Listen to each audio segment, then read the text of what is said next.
Police had an accident with somebody. This short clip of video posted to social media captured the aftermath and extreme impact after an Addis police officer slammed into a car with 3 people.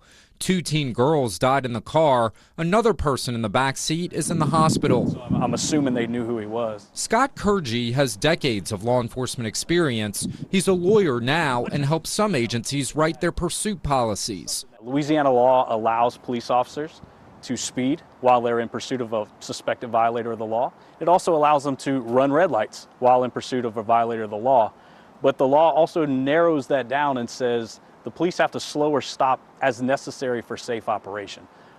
If the officer, in fact, did not use his brakes and was going over 80 miles an hour into an intersection facing a red light, he probably isn't compliant with the statute that allows him to engage in those activities.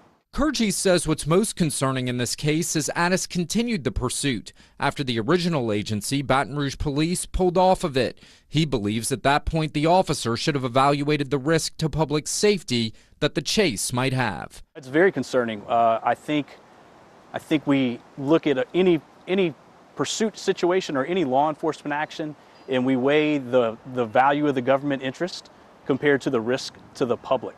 And in this situation, there's a lot of unknown facts at this point, but the government interest seems to have been way less than the risk to the public, as was shown by the outcome of this case. Seasoned legal experts and those familiar with pursuit policies say the Addis police officer had an obligation to stop or slow down as he approached this red light with his lights and sirens on while pursuing a suspect.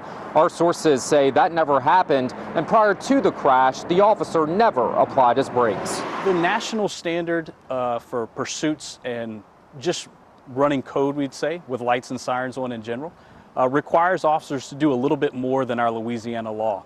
So most training and policy and procedure around the country requires officers to actually stop at a red light intersection, which the law doesn't require. It requires the law enforcement officer to clear each lane of travel that's opposing him, 1 lane at a time. Tonight, the WBRZ investigative unit has learned 3 different sets of cameras were reviewed before David Cawthron was arrested. His dash cam, traffic cameras, and a second dash cam from a Bruley police officer who was behind Cawthron when the wreck happened.